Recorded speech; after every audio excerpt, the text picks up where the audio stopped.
Well, hey there, folks. We are live, and this is what I call the heart of the show for podcast number 2989. And we're talking about hydroponic systems today. If you're watching this on YouTube in the future and you're not really clear on who I am and what we do, this video is part of an audio podcast. Since I started using StreamYard, it made it really easy to take kind of the meat of the middle of the podcast and put it in a video format and reach a larger audience. So that's what this is, which means you may hear some things on today's show that are not directly about hydroponics here and there. And I'm going to lead off with that, just telling you what the rest of the week has in store for you. Tomorrow, I'm going to be doing a podcast on cryptocurrency and specifically NFTs. And if you're watching this and you're like, yeah, I don't care, I don't do crypto, I'm here for hydroponics.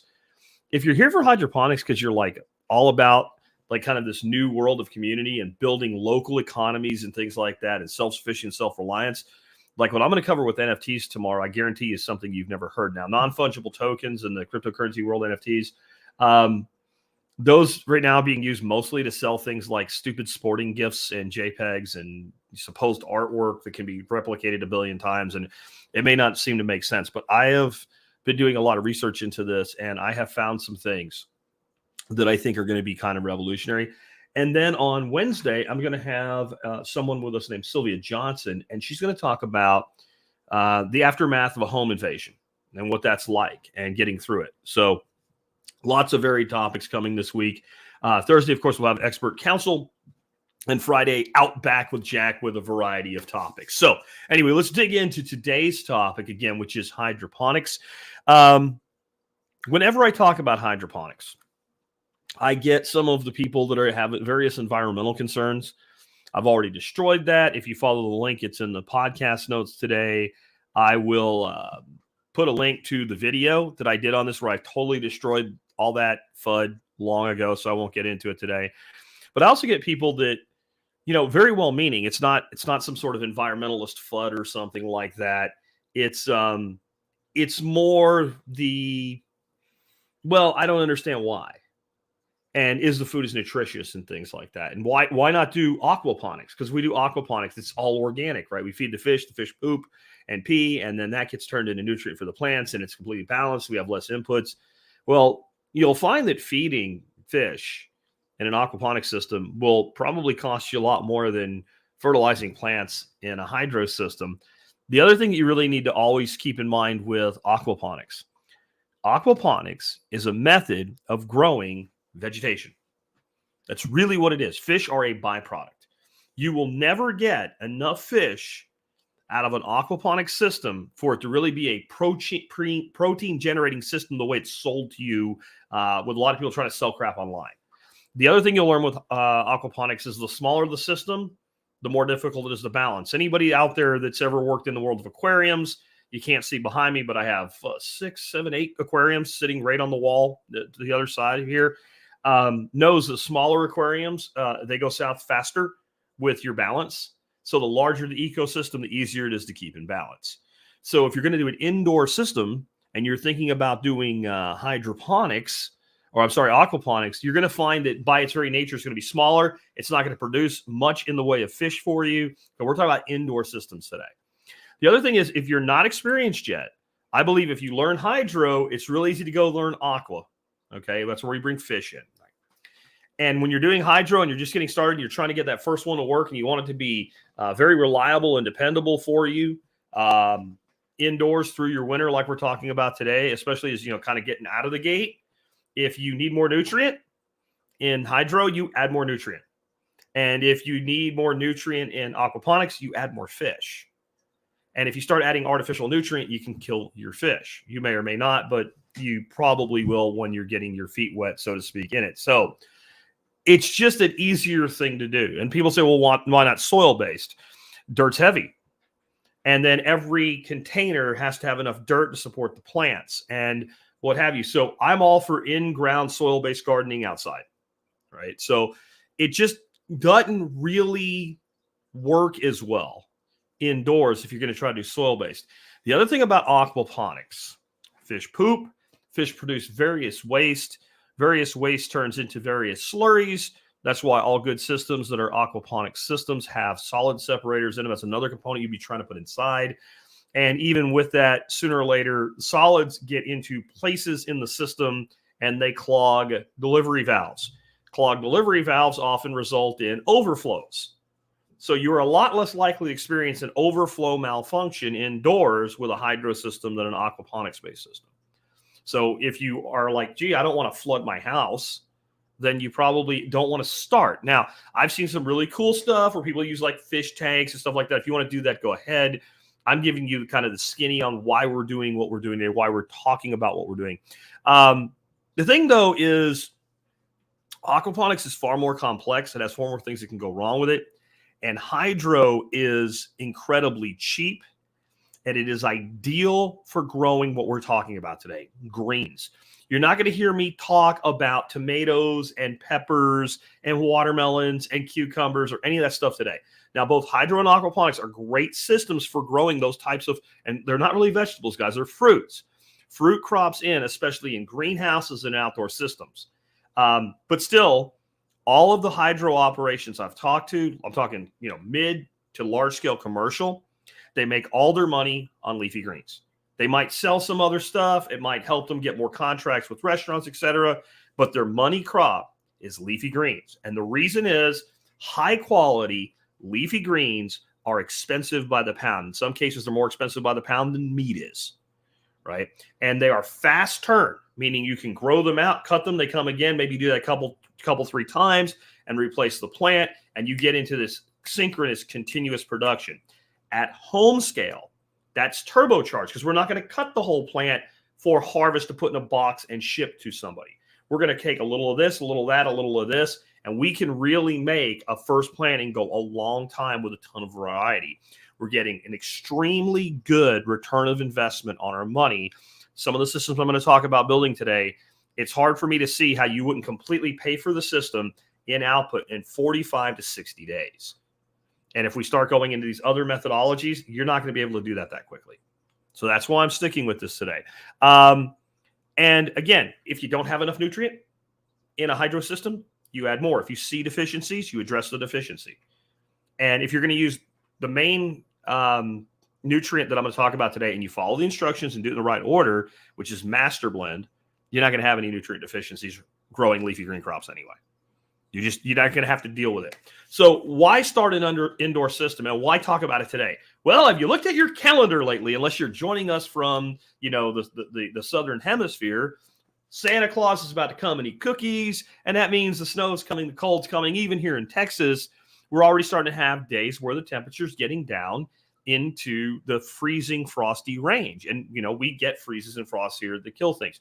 Now, it's true. Most of the stuff I'm going to talk about growing today, most, not all, will survive frost and even freeze, especially once established. But it doesn't grow very fast. So we bring it indoors, we get that rapid, quick turnover. We get a lot of control over it, and we can grow in winter. It's easy to tend, even in bad weather. Have you ever woken up, even on a day where you don't have to go to work, especially when you have to go to work, right? And you bundle up, go outside. If you keep chickens like I do or ducks like I do, you let them out, and you go right back in the house, and you make that cup of coffee, like, oh, screw that. I don't want to be out there. But you're going to cook today. Maybe you want a salad. Maybe you want some herbage or whatever. And then you know what you're thinking? I don't want to go out there. And you don't really see to things the way that you would if it was just like in the corner of your kitchen or in an extra bedroom upstairs or something like that. So it's easy to tend to, which means you'll do the tending on an indoor situation during the winter. And you can start measuring your access to food in steps. We hear all the time, buy local, grow local, et cetera. What are your food miles? You're turbocharging that. I have an upstairs guest bedroom. That's where I usually do my indoor hydro during the winter. And it's literally up the stairs around the corner, and there's my food. I'm looking at maybe even putting it over here in the corner of my office this year. I've got some stuff there that's in the way right now. If it went away and I'm not really using any of it, my growing rack would fit right in there. So I could literally be in here gnawing on some freaking kale or something, or some basil or something while this is going on. Also, you'll have almost zero pest or disease concerns. You're not going to have, flea beetles or anything like that really showing up indoors. I haven't ever. I'll put it to you that way. I've had a little bit of things gnaw here and there, but generally it's such a small localized thing. There's not a reservoir of pests. So even if you get a little pest action, you know, a little bit of soap and water, a little bit of a mist, and your pest problems are gone if you even have to do that. So we don't have any pest problems. Deer don't come inside your house and eat your lettuce, right? From little bitty pests to great big pests, or thieves don't come inside and take your food away from you. Next is that if you build it inside, you're going to have a portable system. Unless you're going down in a basement and you're building some large-scale system. You're building the type of systems we're talking about today. You're using things like Rubbermaid totes or what they call bussing trays or something like that for your reservoirs. You're using little bitty pumps, etc. You're talking about a system that if you decide, hey, winter's over, I've got this pretty cool place, let's say on the eastern side of my house where it gets great sun in the morning and it's shaded in the heat of the day, I could just take this outside and use it outside. It's going to be easy. If you build a system outside, that's probably not going to happen. So now we're talking about a portable system, and we can migrate that system outside. And I also believe that it will teach you everything that you need to learn, because one thing you have to start thinking about with these systems is that they are modular in expansion. You'll start to realize with this core, you know, I can go out as far as I can throw that water and return it if I'm using some sort of recirculating system, or as far as I can spread that water on level if I'm just plumbing multiple containers together and maybe setting up a reservoir to deliver fluid as it evaporates. I can pretty much infinitely expand that. So it's another little point where if you're going to go to a certain size, you might want to change things up and go to larger systems. But at home scale production, what you build inside can be the core of growing more outside during your outside term. Or it can be the knowledge you need to put together a larger system outside. So it's a great way to start. You can do it now. And we're coming into Christmas time. We're coming in a time where people have a lot more downtime, a lot more inside time.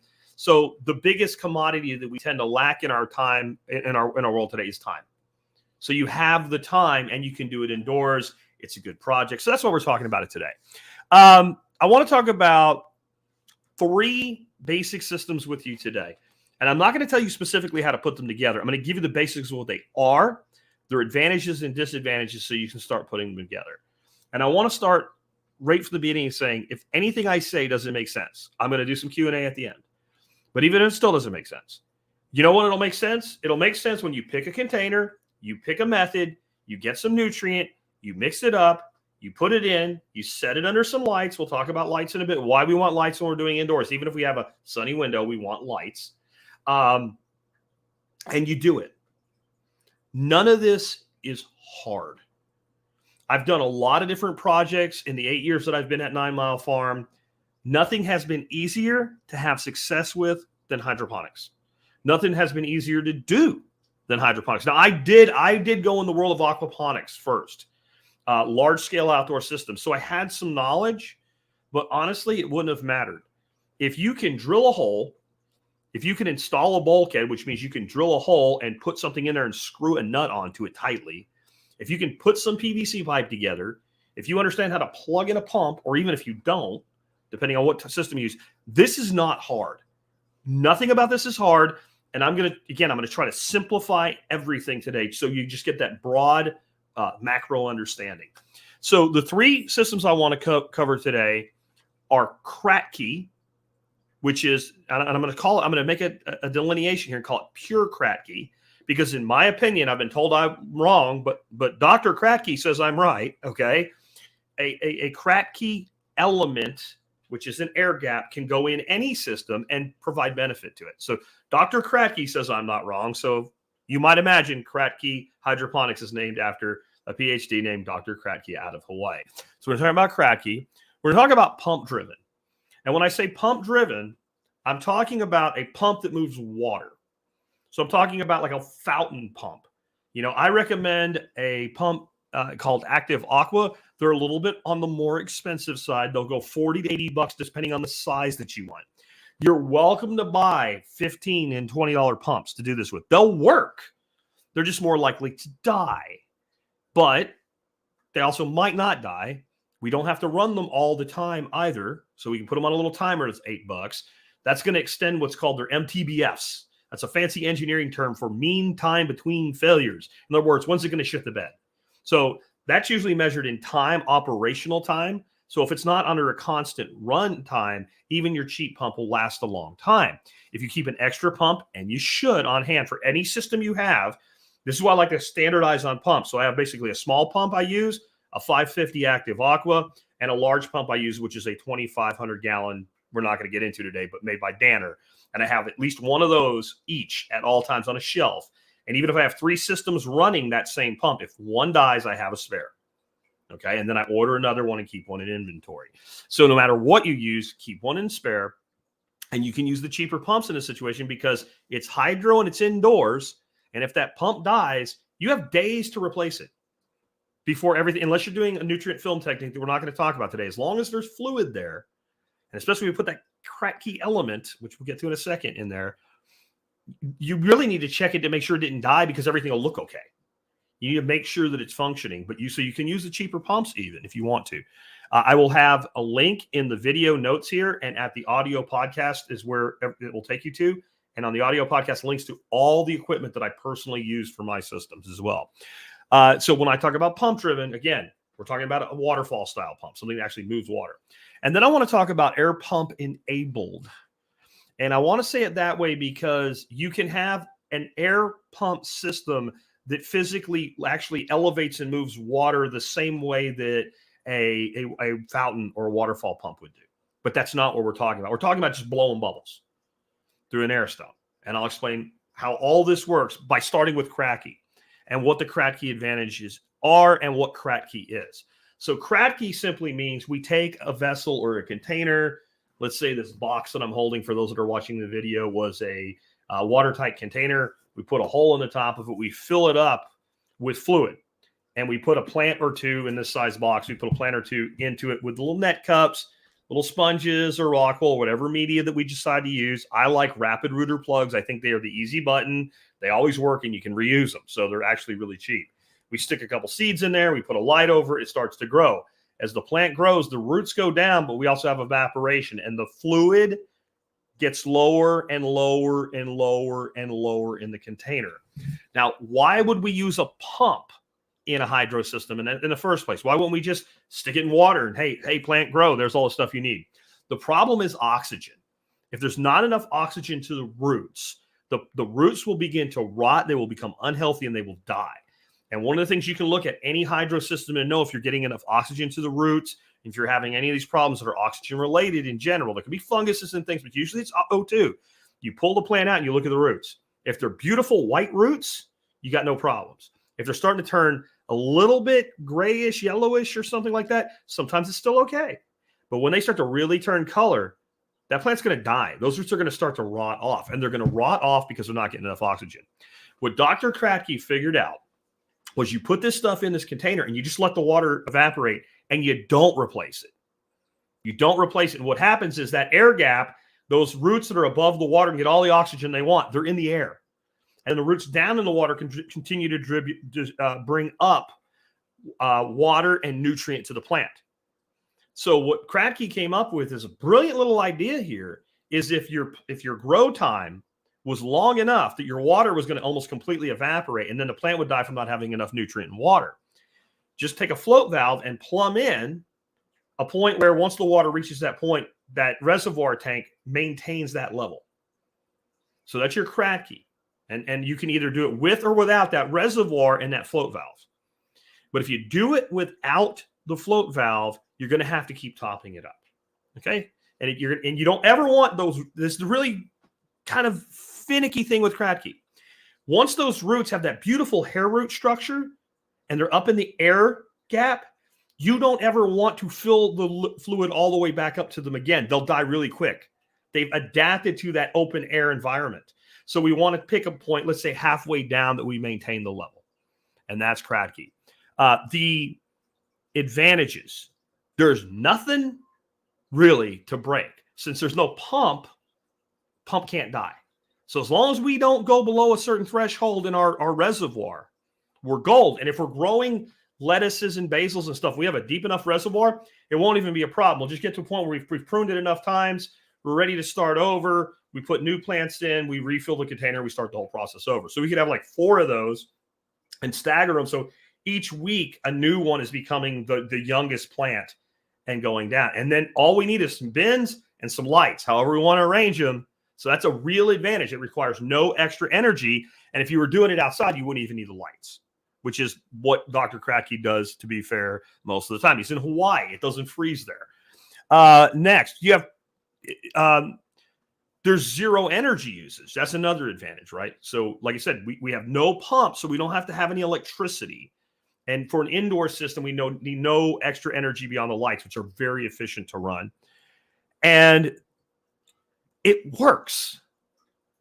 I mean, that's the biggest advantage of Kratky. It just works. And it is kind of amazing what happens when that air gap forms. And I want you to think about that when I talk about adding that element to other systems. And it can run on a timer as far as the lights. So basically, you put one little $8 timer in, and you say, I want my lights to run on a 12-hour, 12 on, 12 off cycle. You grow very, very quickly because the plants are getting 12 hours of growth a day under lights and 12 hours of rest. You could even go to a 14-10. That's about the optimum that I've found for rapid growing with still giving the plants time to rest. There are some disadvantages of Kratky. And this is why I'm going to talk about the other ones today. It does require that topping up on a longer grow. And it is very easy, especially during these long winter months, since everything kind of takes care of itself, not to pay attention. You come up one day and your plants are just dead. Ask me how I know. Right? So you need fairly big reservoirs, and that takes a lot of vertical space if you're stacking a system. And it's also a lot of weight if you're stacking a system. Can the shelving you've put it on handle the weight? Remember, water, 8.34, I think, pounds to the gallon, 8.3 something pounds to the gallon. So even 10 gallons of water is 80 pounds.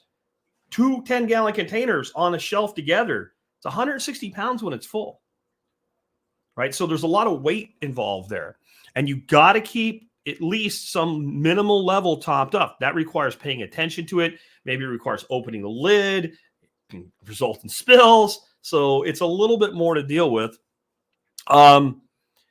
And it ends up with significant waste fluid at the end of the grow that needs to be gotten rid of. And what I'm saying is there's still quite a bit of fluid in there. And unless you've designed in some way to drain that, like it's elevated, you have another container that you can drain it into a bucket to dispose of it. It can be a pain in the butt to dispose of, right? And it's a concentrated fluid because of the pure way in which it works. It's pure evaporation method as well. And you can use a float control valve to a reservoir, but that negates the whole nothing to fail. That valve can clog, etc. But I do recommend that if you're going to do Kratky at home, what I would personally do if you have the floor space is I would not stack it. I'd put your bins next to each other on the ground, and I'd put one bin off to the side. I'd plumb them all together with bulkheads and PVC pipe, or even what's called an aquarium siphon. I'll see if I can find the video where I talked about this. But basically, you take 2 90s and you take PVC and you make a U. You just make it looks almost like you stand it upside down. It'd be like to play paper football kickover. And you could probably do that with like 3/4 inch PVC at this scale.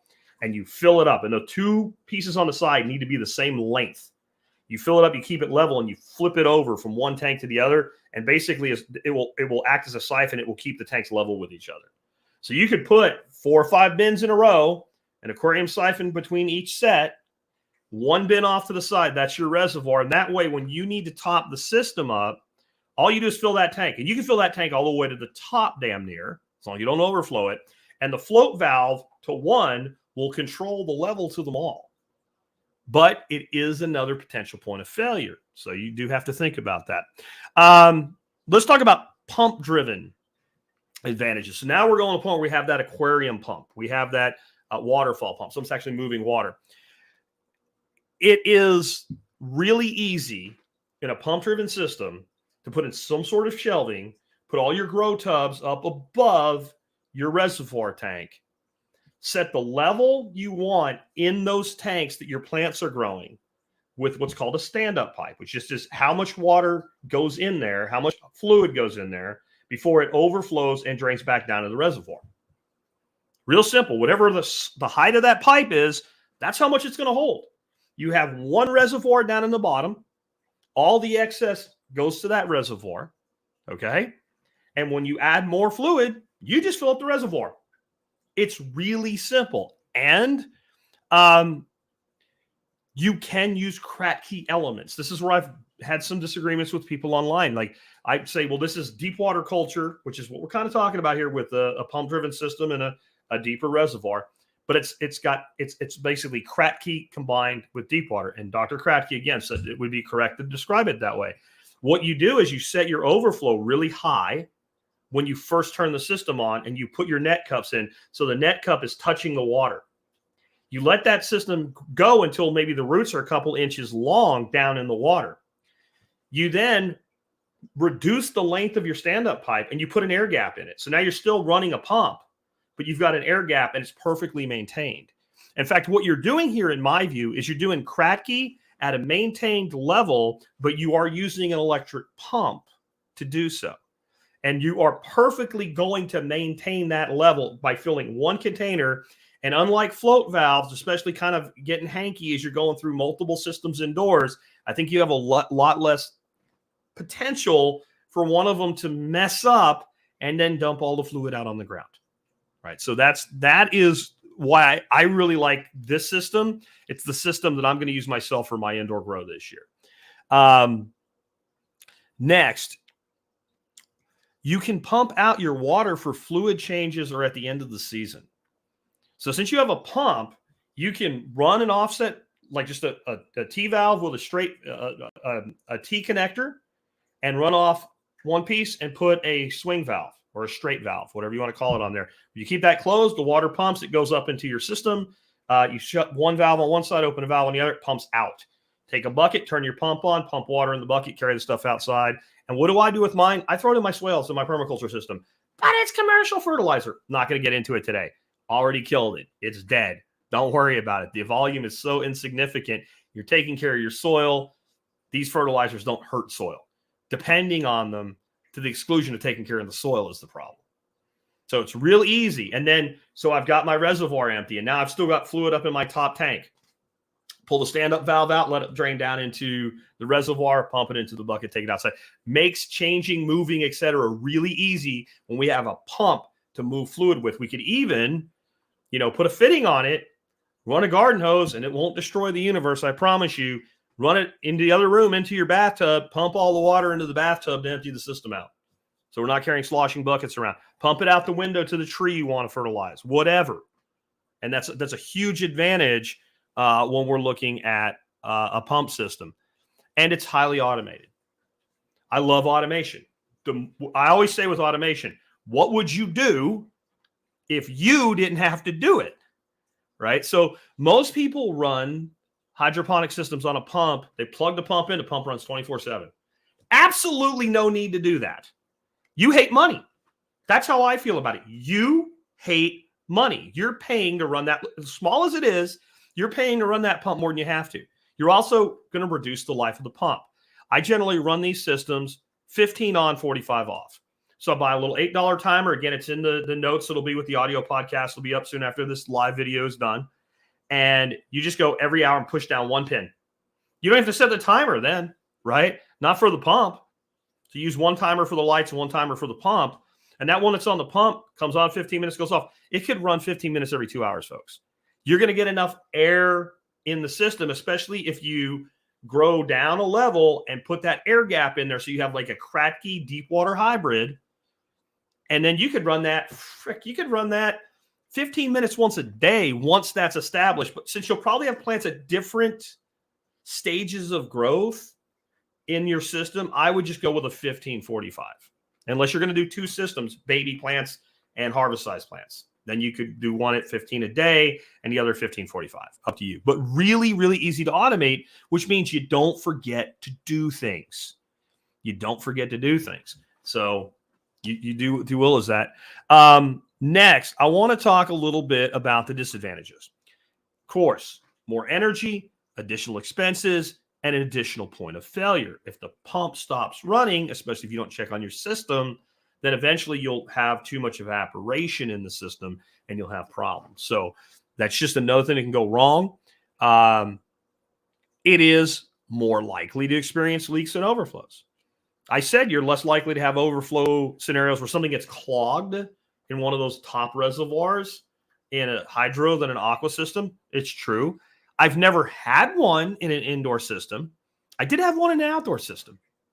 And it's an interesting little story here, because what it does is when people say it's environmentally catastrophic or whatever, you know what the greatest indicator species on your property is? Do you have healthy ecosystems? The answer, frogs. If frogs live in a system, it is not an unhealthy, chemical-ridden system. It just isn't. So I have a system outside that runs in 4-inch pipes, and there's 3 pipes, and they run on 3 stages in the front of my greenhouse. And then I have about a 40-gallon reservoir and a little pump that runs down there and runs water through them. Well, one day I came out, and the pump reservoir was empty, which was really disconcerting because I just filled it the day before. And so obviously I had an overflow. So I started checking all of the overflow stacks. Turned out the top one, poor frog went in there head first, got jammed in and couldn't get out. So the only thing that's ever clogged one on me was frog.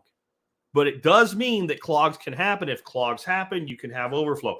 Your Kratky system is not going to overflow, right? It's just not going to happen. So that's another potential disadvantage. Everything has, pluses and minuses.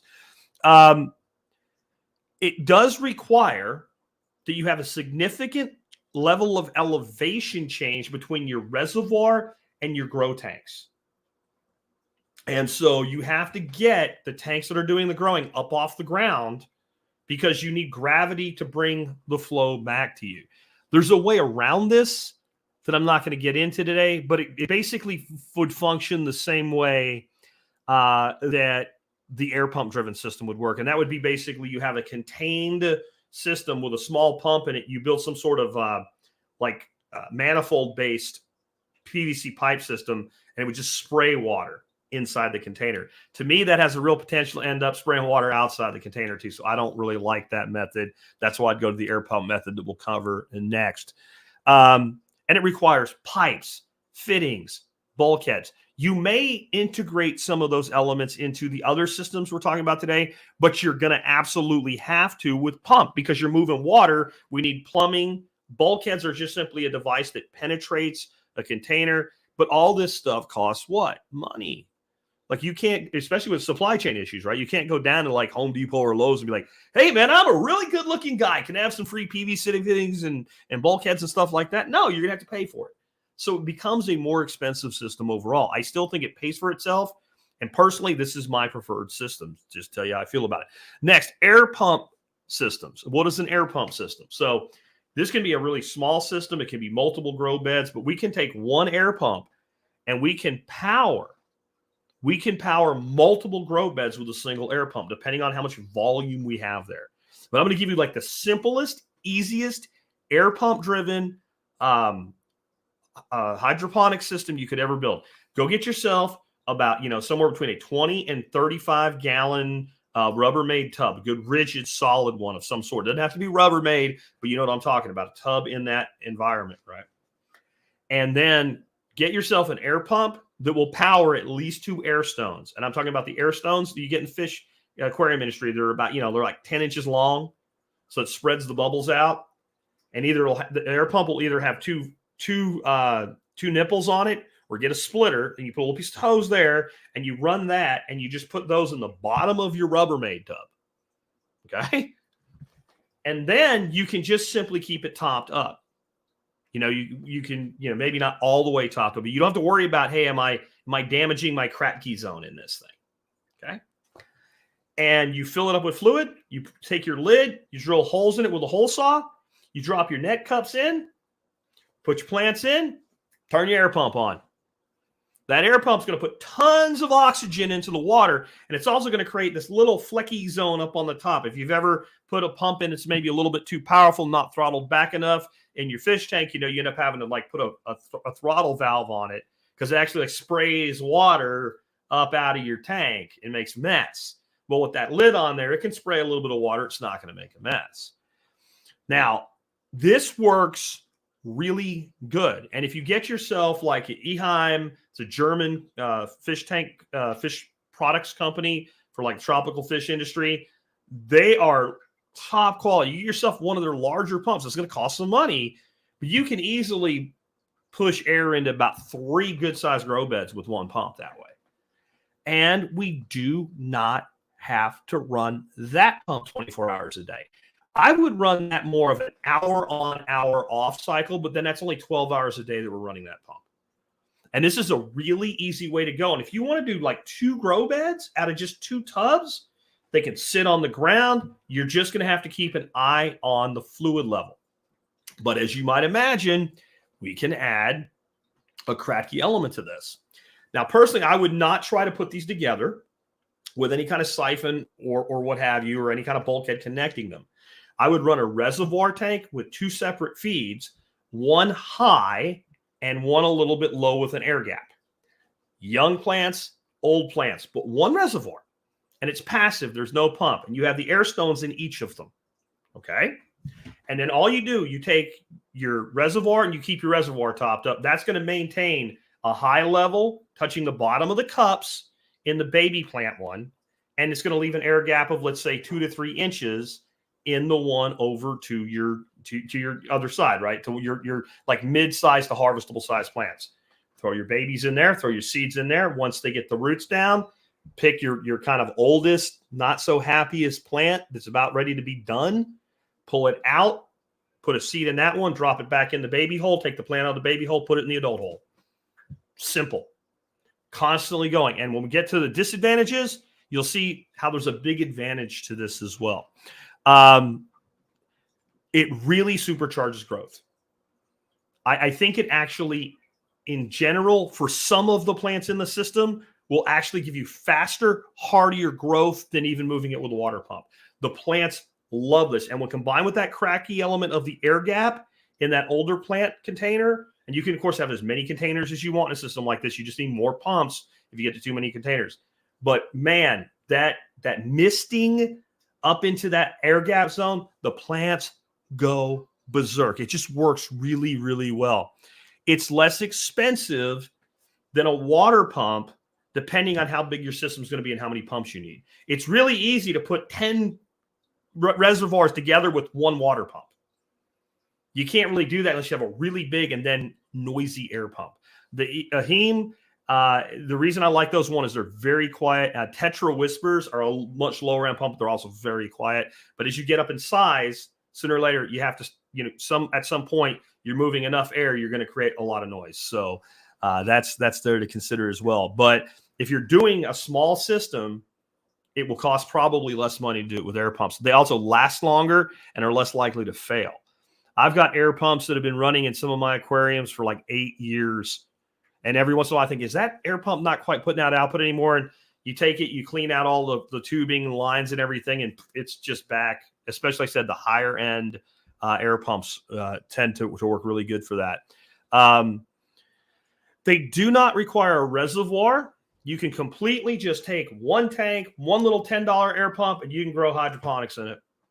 You can open it up, and once you get to a certain point, kind of just keep adding fluid to it. You can keep a couple gallons of pre-mixed fluid sitting next to it and go by every couple of days when you're harvesting and just top it up. Do it by eye, leave that air gap, let those plants get to a size. It can be that way. But if you do want to make things more automated, you can add that float valve. It'll work just fine for you. So that's really nice as well. Like I said, it can use Kratky elements, and I think it should.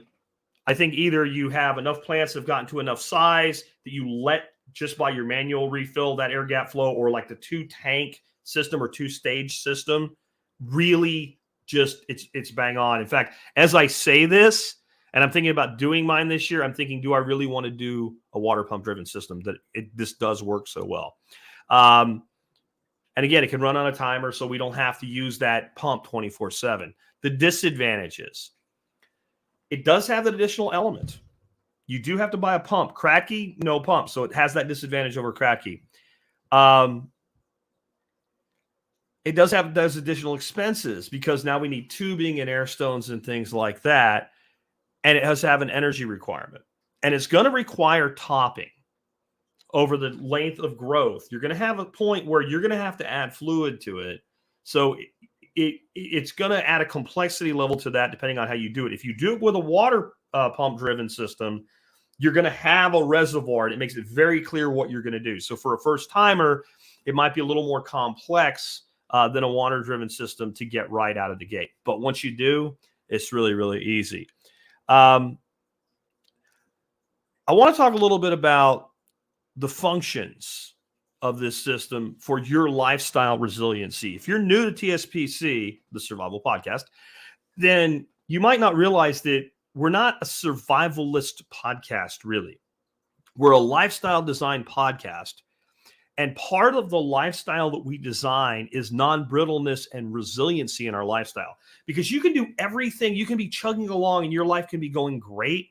And if you're not on some level a prepper, then you haven't designed resiliency and non-brittleness into your life. Okay? And so when somebody gets a cancer diagnosis, or somebody loses a job, or a roof gets blown off a house, it can completely derail your life.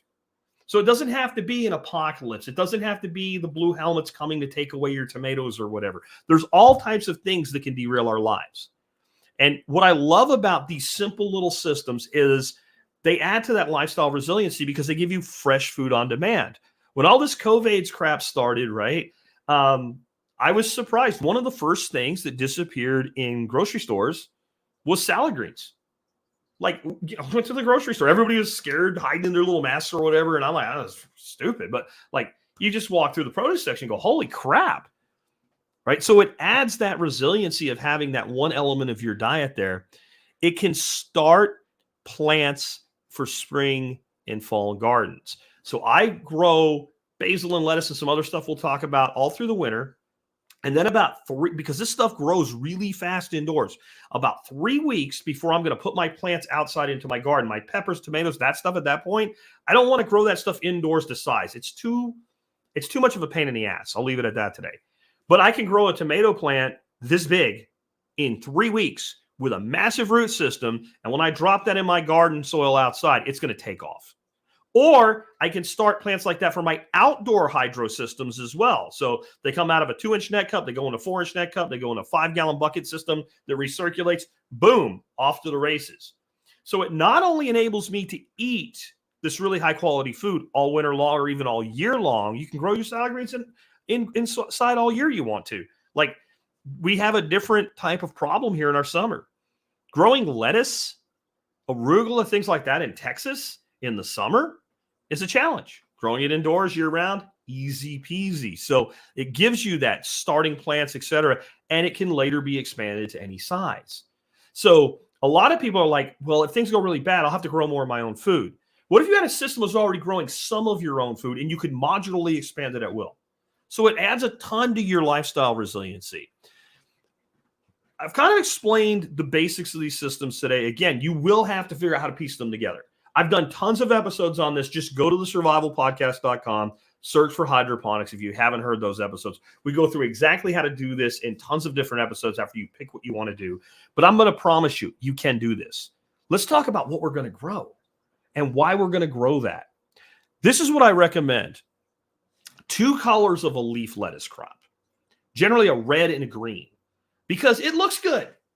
Because it makes a salad appealing to have like a ruffled red leaf and more of like a straight green leaf or something like that. But, and I don't care what kind, but like I grow red sales and black-seeded Simpson. Those are my 2 go-to kind of leaf lettuces. And I also recommend that you grow a variety of romaine lettuce. So those are your more, upright kind of head type form lettuce.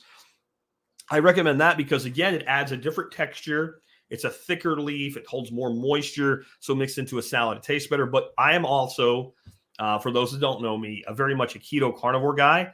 I don't eat a lot of vegetables. I don't eat a lot of squash, and I don't eat a lot of potatoes and stuff like that. I eat mostly meat and leaf vegetables, which is why this system works very well for me. But, there's times when make a really cool, badass kind of like an Asian beef dish, right? And then it would be nice to have some sort of bread or something to wrap around. Romaine lettuce works really great for that, or something kind of like in the Mexican direction of like a taco or something. And again, romaine lettuce leaves work really, really great for that, or sandwich type situation. So I like having that for that additional element as well. Arugula. Arugula brings you that sharp, nutty character that arugula is, and arugula grows fast. Arugula is the plant. If you can't grow arugula in hydro, you got something bad wrong. It is incredibly fast, incredibly easy. It's incredibly nutritious, and it has a diversity where it is really great for doing things like making salads, using it in the typical fashion you would a leaf green vegetable, but it's also delicious cooked. So sometimes if I want to, kind of bring things up a little bit, maybe I take some stalks of Swiss chard, chop that up, throw that in a skillet, a little bit of cauliflower rice, and then finish that with an arugula. Or I like to use arugulas in broths and soups and stocks and stuff like that as well. Again, kind of right at the end, throw it in, let it wilt. And it has that diversity. Next up is 1 to 2 varieties of Asian greens. What do I mean by that? I mean, get a good seed catalog that has like specialty greens available in it, and then look at what they have for Asian greens. There's like a purple red, I think that's called Mazuka or something, mustard that I grow a lot of. There's like tatsoi, just something that's unique and different. You pick what you want and grow a couple of those, and then grow some spinach. Spinach, again, now we're back into arugula's role. We can put small baby spinach, leaves, etc., into salads, anything we'd use a raw green for. But we also have the ability to use spinach in cooking, soups and stir fries and stuff like that. So now we have that additional diversity. My problem I've had with spinach, and I don't know how many of you have had this problem, and I don't know if it's regional, but I have this even indoors. When I was a kid in Pennsylvania, I could literally have opened a package of spinach seeds, threw it in my hand, and threw it in the garden, kicked some dirt around, walked away, came back in 2 or 3 weeks, and there would have been spinach there. I have terrible germination rates with spinach in my garden, in my aqua, and in my hydroponic systems, all of them. I don't know why, I just do. And instead of worrying about why, I'm a solutions-oriented person. So when I'm going to plant spinach, 2 days before I'm going to plant my spinach, I take a couple pieces of paper towel and fold it up until it's about, as big as my 2 hands. One more fold, it'll be about the size of one of my hands. And I wet it down really good, and I squeeze the excess moisture out, lay it down on the thing. And if I'm going to plant 10 spinach plants, I throw down 15, 20 spinach seeds. I'll have some extra ones, whatever. Fold the paper towel over, put it inside a Ziploc bag, seal the Ziploc bag up, and put it in a nice warm place for 2 days. My nice warm place, the top of my cable TV box, right? Because it's right there, and I won't forget I did it. 2 days later, when you open it and unfold it, you'll see probably most, if not all, the spinach seeds will have a little white rootlet sticking out of them. They're going to germinate now, no matter where you put them. So that's my little hack. And any seed you have a problem germinating, cilantro, anyone, you can do this with. And it will generally greatly or vastly improve your germination if you're having it. And something like a spinach seed or a kale seed that's pretty large, really, really easy to do with. So spinach, and there's a germination trick. I recommend 2 types of basil, because it's such an amazing treat to have fresh basil in February. I mean, if you're from Hawaii or something, I'm sure you're like, whatever, dude. But if you're from like Michigan and you have fresh basil in February, that's pretty cool. And again, you have the different colors. So I usually do like a purple basil and Genovese basil, which is the big sweet basil leaves. Those go in your salads. Those are herbage for your cooking, etc. And again, they bring that color and that diversity. Or you could do something like a lemon basil and a sweet basil. Or you could do like a holy basil. I grow a lot of holy basil outside during the summer. Maybe I'll grow some indoors this year. But usually I just do a purple basil and like a Genovese basil. I also recommend parsley. And it can be a little bit of a pain in the butt to get to sprout as well, to germinate as well indoors. My solution with that is I just take a whole pinch. Like, it's probably 10 seeds. It's cheap. Put them all in one grow pot. And if more than a couple come up, snip them off. No problem, no foul, no worries. Sometimes another thing you can do for germination, put a humidity dome over your pods.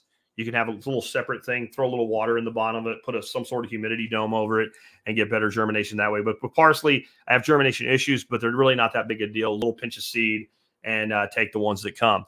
That is just, again, a great herb. It's good in your salads. Those of you that eat things like potatoes or whatever, it's friggin' awesome for. And it's really long-lived. It's a biannual. So the beauty is you can probably take your parsley all the way through your winter, and you probably want to prune out like all but a couple of the things in your net pot for your parsley, because you're going to get a really big root system on that. But as long as you can get that net cup off of it, you can take that plant and put it out after using it all winter long in your garden, and it will probably bolt early. It won't take a full year to bolt, and it will make a gazillion seeds. And so then you have parsley seed forever, and then you spread it around your property, and you have parsley for the rest of your life. So that's why I threw that one in there as well. Couple little hacks: green onions. You don't need a net cut for them, right? You can, whatever you have your hole in, you can basically set something to hold it and just put the green onion in and keep cutting the tops off of those. Those are fantastic to grow. And my other one that I grow often in my indoor systems, and I'll just take a drill and drill like a 1/4-inch hole in between where all my leafy greens are growing, and take one stem of it and put it down in there and let it just grow, like prostrate all in between everything. Watercress. So now you've got that peppery kind of nasturtium thing going on. Watercress and nasturtiums are in the same family, by the way. I think the watercress Latin name is something nasturtium. You got that peppery thing going on. Now you can grow it in its own little cups, but you really don't have to. Like I said, you can just drill a hole, poke it through, and now you got like a bonus crop without doing any extra work. Now think about what you have there from a standpoint of salad and cooking with greens. 2 colors of leaf lettuce, 1 variety of romaine, arugula, a couple different Asian greens, spinach, a couple types of basil, parsley, green onions, and watercress. That's a lot. And you can grow that in a system that, like a 27-gallon Rubbermaid, like 2 of those. You need, plus the little extras for the green and the green onions and the watercress, you need 27 holes to do 3 varieties of each. Or 28 grow spaces. I just looked over at it. Yeah, for 3 plants of everything you have here. That's something you can easily fit into 2 decent-sized Rubbermaids. And you really are going to be able to have 2, 3, 4 salads a week, depending on how much salad you eat, plus some stuff for cooking every week, all winter long. And if you need more, you just put more in. But start small with these things, guys. Get your feet wet while you get the plant's roots ready. Learn from the system as you go. 3 plants is ideal too. And this is why you can have one starting, one kind of teenager, and one kind of at the end of its life cycle, where maybe it's going to be tired of cut and come again and have to be replaced. There's a lot of things you can do too to enhance this. You can go into your system, and I believe it's a 3-inch net cup, it's a 3-inch net cup, I think, that will fit perfectly into a regular sized ball jar mouth. You'll have to check and see if I'm wrong on that. But you can take, let's say, 3 or 4 ball jars and just fill them with plain water. Go to your system and take 3 or 4 plants, put them in the jar, and set them on the table. Let people just cut their own salad for a couple days, right? When they're kind of pruned down, take them back, put them back in, pull some other ones out. And you can run that on and on and on. Once that plant's grown, it doesn't need a constant supply of nutrients to just kind of stay in a stasis, and it will start growing again. Guys, I have taken things like baby pak choi. You buy in a store, the plant's about, big, a little bit bigger in your hand, pulled all the outer leaves off of it. And this has been sitting in a store for God knows how long, but that plant's still alive. Left the heart of it, stuck it in one of my hydro aqua systems, and it starts growing again. I do this with celery all the time. Pull all the stalks off the out of the celery, take the heart of the celery, stick it in a system, it starts growing again. So you can definitely do that with your own plants. They're going to do much better because they've had no transportation time. So that's another little hack that you can use with this.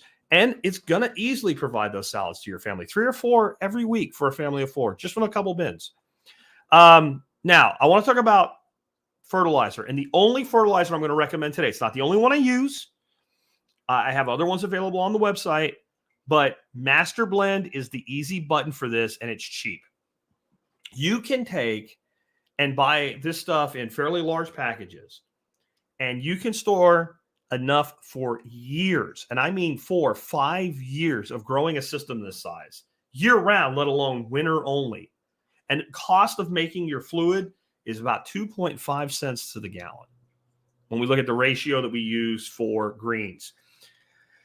I have stopped even doing meter readings. Everybody that tells you how to do hydro is going to say you need to get a solids meter and you need to aim for blah, blah, blah, blah, blah. No. If you're growing complex plants outdoors in large scale systems, I bet you do. If you're growing lettuce and arugula and maybe celery cores and some Asian greens and spinach and basil and parsley and stuff like we talked about today, you just follow the 221 instructions on the Master Blend Fertilizer, and you never even have to think about it. And I'll tell you this thing about, well, after 3 weeks, you need to change out your... I don't do any of that shit, right? I don't do any of that. I need more fluid. I need about 4 gallons of fluid. 4 gallons of fluid goes to the... When you look at a 5-gallon bucket, the bottom of the rim, where that extra reinforced rim is, that's about 4 gallons. I fill it up with that. And so 4 times 2 grams to the gallon of the Master Blend itself is 8 grams. A little bitty scale. I have it on the website. The resource link, it'll be in the notes for this video, right? 8 grams of it, dump it in the bucket, take a cordless drill and a mortar mixer. Mix it up. Then the calcium nitrate, same thing, 2 grams to the gallon, dump it in, mix it up. And then 1 gram to the gallon of the Epsom salts, throw it in, mix it up. That's it. And then dump it in the reservoir or add it, with a smaller container to the tank if you're doing manual topsoil. That's it. I did it the hard way. I did it all perfectly balanced, and I did another system right next to it. I went with the 2-2-1 formula and didn't worry about it. I didn't worry about pH. I didn't worry about balance. I didn't worry about starting solids. I didn't worry about any of it. And you know what the difference between the two of them was? I couldn't tell a difference. I couldn't tell a difference at all. So, do with that as you will, but that's why I recommend it. It's absolutely all you need for the leaf crops covered here. It's stupid cheap. It will do a great job on your peppers, your tomatoes, and everything like that if you use the higher ratio if you're actually growing them out. But if you're starting them, in other words, I want to put tomato seeds into a few cups in my hydro system, and I want to plant 6 tomatoes in my garden in the spring. You use the same ratio for the leafy greens, that plant will do fine. That plant needs nothing beyond that until it starts to flower. Until it starts to flower and fruit, it will use, in fact, when you grow with it and you're growing tomatoes and peppers from seed in the system, it tells you use this ratio till this point and then switch over to this higher level of 3-3-2 when you go to fruiting and flowering. So it's a one-step easy button for the type of thing we're talking about today. And one big word of advice on it: store it in an airtight container. Let me tell you what not an airtight container is. The bag it comes in, cutting a hole in it, dumping some out, rolling it up and putting a chip clip on it. That's not airtight. And specifically the Master Blend, which is kind of the one that kind of goes yellow, will pull moisture out of the atmosphere and liquefy itself. And the Epsom salt will turn into a giant cake. Calcium nitrate will be just fine, but the other two will ruin it. What I do, I take great big ball jars, like half-gallon ones, and I just dump it in there and put a lid on it, and it'll be fine. If you want to put a desiccant in there, you can. It might get a little cakey, but it won't matter. You take a spoon, it'll come apart. But you do not want to expose the atmosphere. You will ruin that multi-year storage stuff that you have. So make sure it's an airtight container. And then if you do that, it's great. Thoughts on containers? Kratky. If you want to be as simple as possible, Kratky, you take a ball jar, a 1-quart ball jar, put a net cup in the top, drop a grow pellet in it, drop a lettuce seed in it, put it under lights or stick it in a really, really sunny window. That's all you need to do.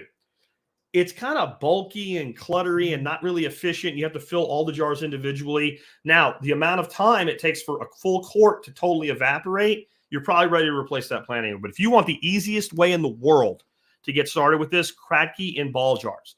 And it's a great way to get started. And if it's your entry drug, fine. Here's what I know about it. Everybody that's ever done it changed over to doing something in a more conventional reservoir system. Everybody I know that's ever done it went, this is cool, but I've got all these jars everywhere, and went over to doing something a little bit more conventional, but you can get started there.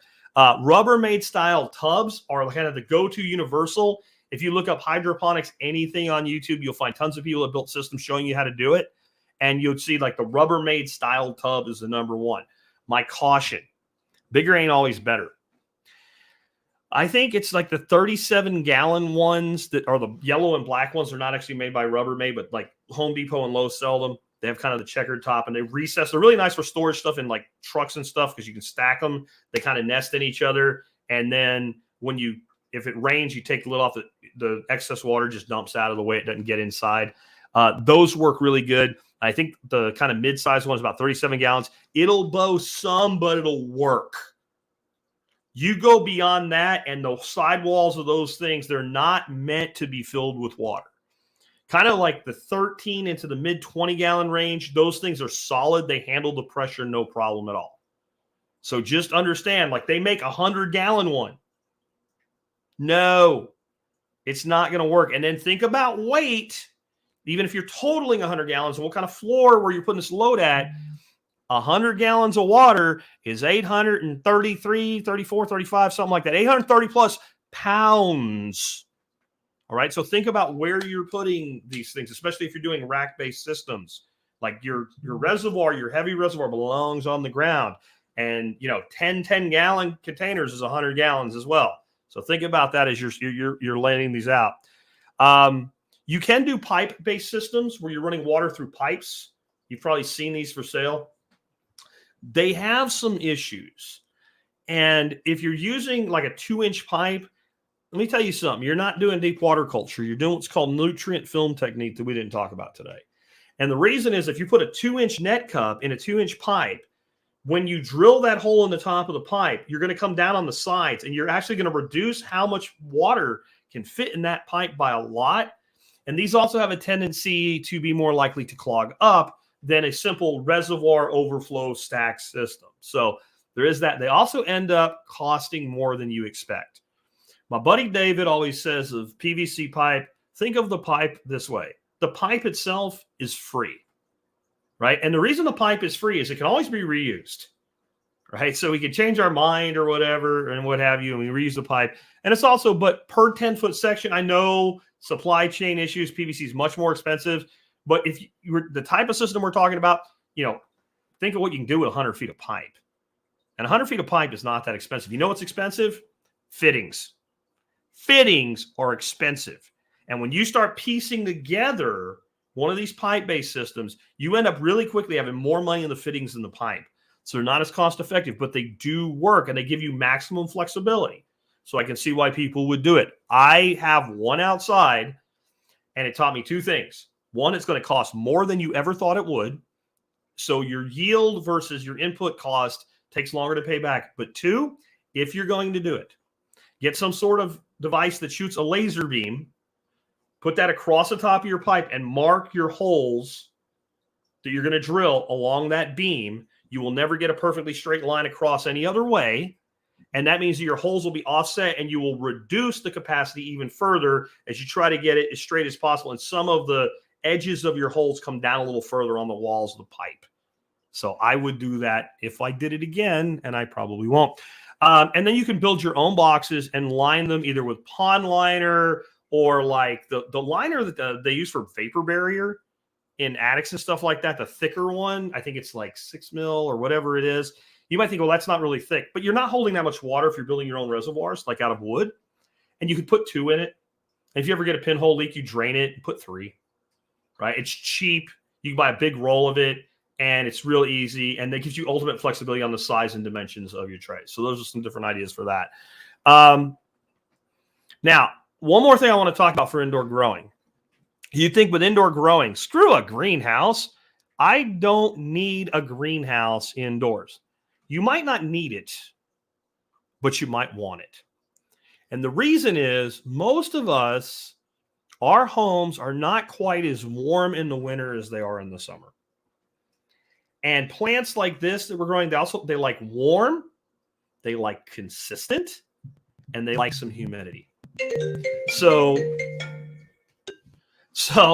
little interruption right there. So the beauty with the greenhouse design is you get all of those things. And what I have found works really well in a stacked system with racks, and I have a little 4-tier mini greenhouse that I really like that I run my system in, is that even if the front is open, then you still get a lot of like climate control. And I get faster growth rates that way than I do in an open system. Again, you don't need it. You'll get faster, more consistent growth. It also makes kind of dealing with your plants a little harder. So you have to really decide if that's something you want to deal with or not. Because remember, if you have things plumbed together, it's not so easy to just grab a tray and pull it out.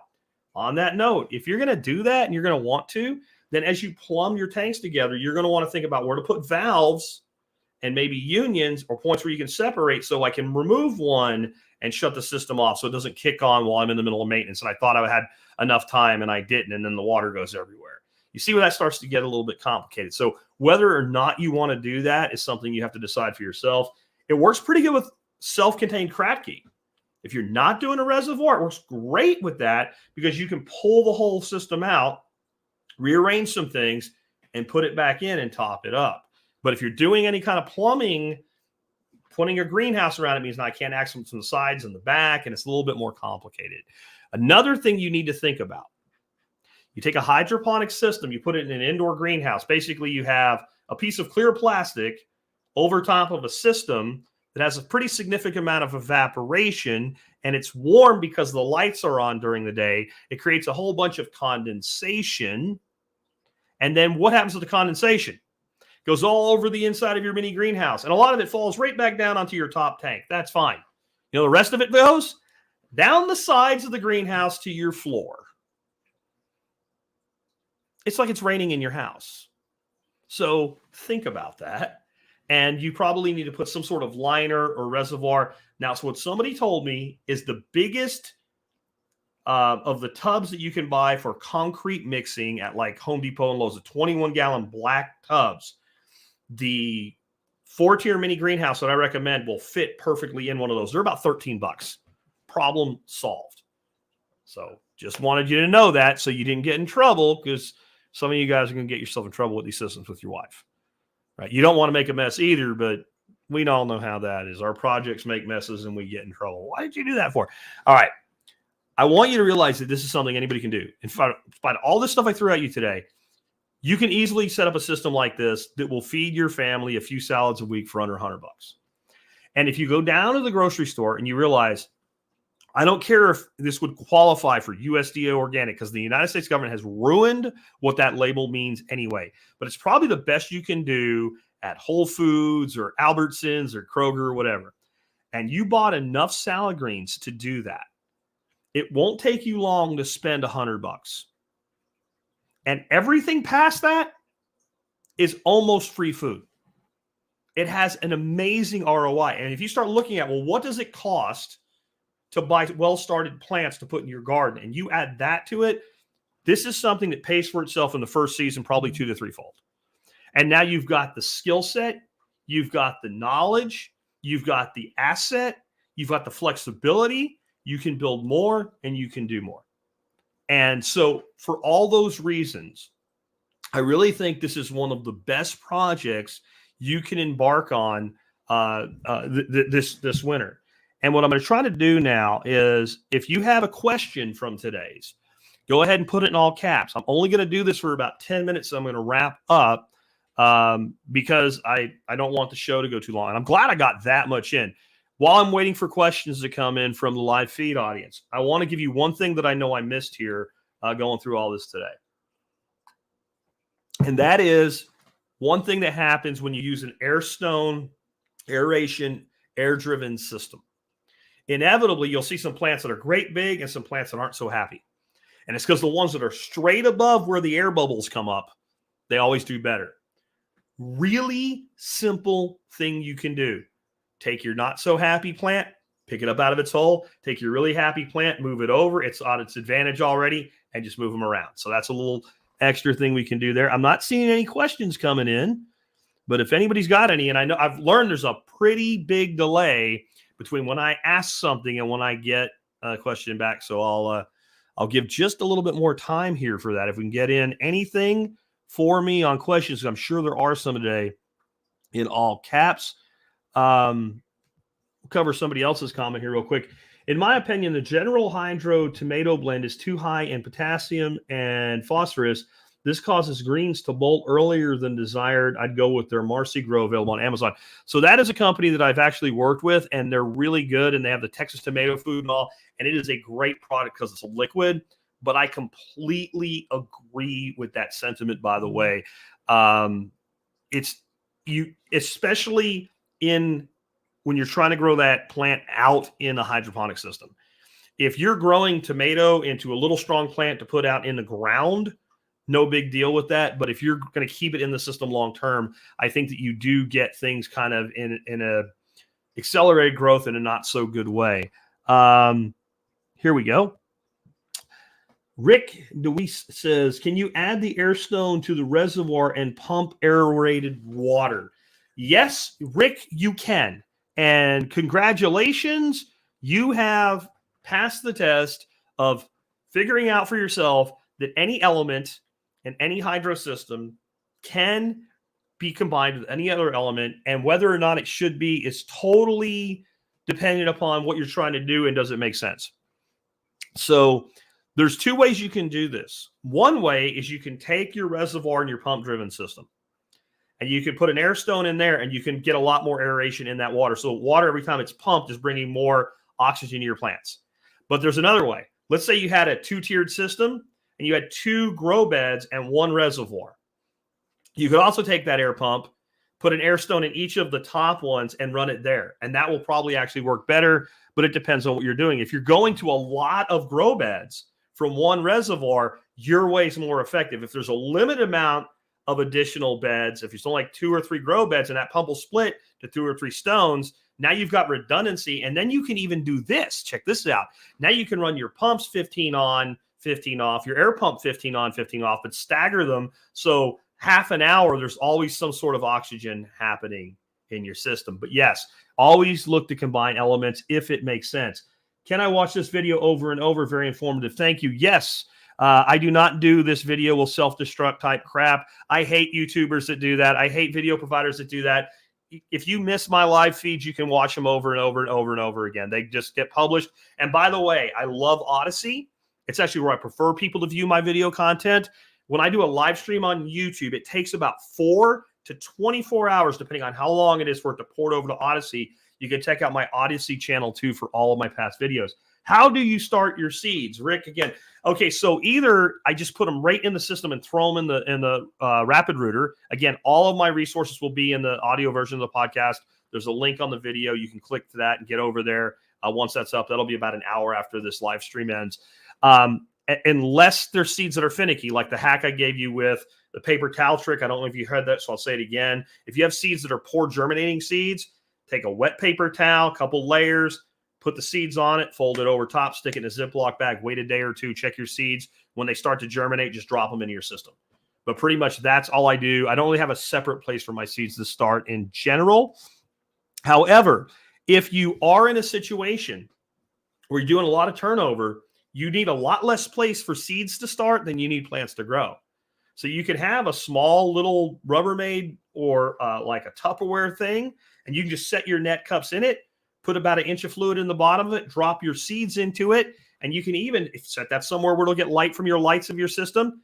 Put the lid from the Tupperware loosely on top of it. Now you have a humidity dome, and your germination rates will go up. What about roots tangling between plants in your containers? Safe to trim them? You can if you really have to. What I find, if you're gentle when you pull plants out, their roots come apart pretty easily. And if a little bit tears, they don't care. You know, they don't care. Again, some of the stuff that people worry about like that, I think would have validity if you were growing like a 1 acre greenhouse and you were growing for market and you were selling to multiple restaurants. And if you have a 5% reduction in yield, that can really hurt your bottom line. But a 5% reduction in yield in a home-based system, you won't even really notice it. Most people will find that you end up with times where you have to cut extra. And if you think it's not going to keep that great in the refrigerator, you'll end up giving some of it to your, giving some fresh greens to your chickens or something like that. Like it will literally produce more than you can eat, even if you're not completely optimized with it. Can the plants be free floating so they move on top of the tub like bath toys? You can do rafting systems. I didn't cover that today. There's a lot of different material you can use. You can literally get The foam floats like they're like a raft that you float in the pool, but they're not blow up. They're a solid piece of foam. You can cut those to the size of your reservoir, drill holes in them, and you can float with those. You can get the foam insulation that goes in walls. I just don't like it because it tends to break down over time, and then you got to throw it away and replace it. But just the cheapest thing you can do is get the foam insulation that you put like 3/4 inch or 1 inch or 1 1/4 inch foam insulation that goes inside a wall, that foam board. You can use that. You can use anything like that. It is another element. And if you do that, the trade-off is I love to incorporate that Kratky element of an air gap in my systems. And I've done rafting and I've done systems where it's like some sort of rigid thing. So even if it's a container that doesn't come with a lid, like check out the bussing trays is what they're called on Amazon. Go through tspaz.com to find them. But they're like 7 gallons. They're very rigid. They're designed for a busboy to go out to a table in a restaurant. They make them bigger than the 7-gallon ones as well, and put a bunch of heavy dishes in and carry them back. So you can take those and take something like, oh, geez, I can't remember what it's called, but it's the same thing they make like political signs out of and stuff. And you can get it at Home Depot, Lowe's, etc. You cut it with a razor knife. It's kind of I can't think of what it's called. Somebody in the comments help me out here.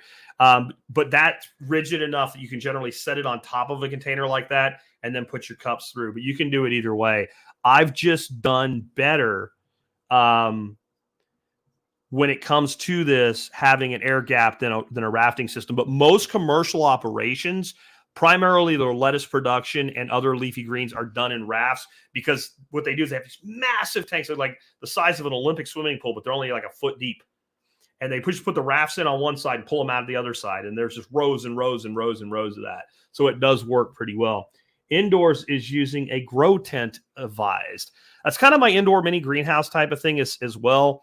A grow tent is great. It just takes a lot of space up, in my opinion. I've worked with one. It was like a 4x4 by 6 foot high. And boy, it doesn't sound that big. And when you put it in a space, what I would tell you is if you have the space and you want to, go ahead. And a grow tent has like kind of a reflective inside, so the light bounces really good. Where I found it to be beneficial to me to use a grow tent was like growing in my garage, where I don't have as much control of the temperature, because that made it easy. The lights brought the temperature up a lot in the grow tent, even if it was very cold in the garage. And then I took a really small space heater on really cold nights and put it in the grow tent, and then basically put what's called a thermocube outside the grow tent, and that comes on at 35 and goes off at 45. So it would, whenever the garage temperature was down near freezing, it would turn that mini heater on the lowest setting in there on. I didn't find it worth it to me, but it might be worth it to you. People that end up doing grow tents and stuff are generally people that are trying to grow tomatoes and peppers and stuff indoors. And that's one of the reasons I don't do it. It's just more work. How is growing cannabis different from vegetables and fruit? I've never grown cannabis, and I'm not saying that due to any fear or anything. I just haven't. I don't have a lot of experience with it. And I wouldn't think it actually is that much different from growing a tomato or growing a pepper. Before things really backed off on the cannabis world, when I would go into hydro stores, and you could tell they were selling to that market primarily, they almost inevitably grew peppers on display. So I'm thinking maybe it's probably kind of similar.